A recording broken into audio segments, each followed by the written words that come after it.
Magandang umaga po kapamilya, ito po si Father J-Boy at tayo na po at magkape at pandasal.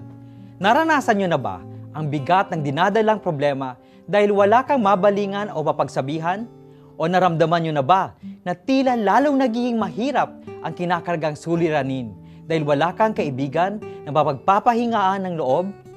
Mas mahirap kung malayo sa ating piling ang ating mga malalapit na kaibigan. At kahit sa loob ng ating bahay ang kapamilya, kapitbahay ang kaibigan, o kasama ang katrabahong nakakausap mo ng mas malalim, hindi sila laging nasa ating tabi kung kailangan natin sila.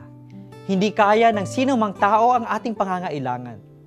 Walang maaaring samahan tayo sa lahat ng oras, kundi ang Diyos na narariyan saan man tayo mapunta.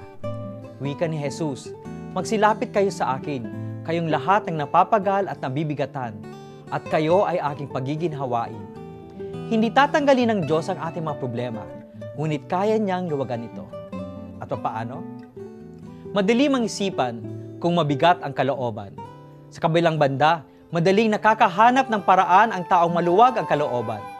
Kapag meron tayong napagsasabihan ng problema, tulad ng kaibigan, tila gumagaan ang ating pakiramdam, naliliwanagan ang ating isip, at nakakahanap tayo ng solusyon sa ating pinapasan. Ang Diyos ang ating takbuhan. Siya ang ating kaibigang laging nakikinig sa ating mga daing. Kapag nababahagi natin sa Diyos ang ating pinapasan sa pamamagitan ng pagdarasal, alam nating sinasabayan tayo ng Diyos sa pakikipagbuno sa buhay. Ang may malalim na tiwala sa Diyos, hindi basta-basta nabubuwal at natatalo sa buhay. Magandang umaga po.